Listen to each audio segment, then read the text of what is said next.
تم يوم أمس عرض الإعلان الأول لمسلسل مؤسس عثمان حلقة 194 والأخيرة من الموسم السادس.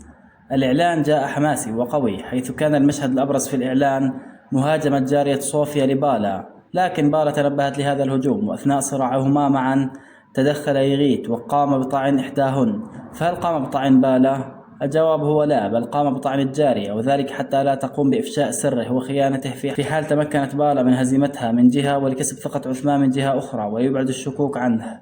لكن هذه الحركة لن تؤتي ثمارها، لأن بالا ستعلم سرية وأنه هو الخائن وأنه يعمل لصالح كلاديوس، وستقوم بالا بإخبار عثمان بذلك، والذي بدوره سيقوم بمحاكمة يغيث وقطع رأسه أمام الجميع. لكن أولا على عثمان التخلص من الورطة التي وقع بها بسبب الماء المسموم.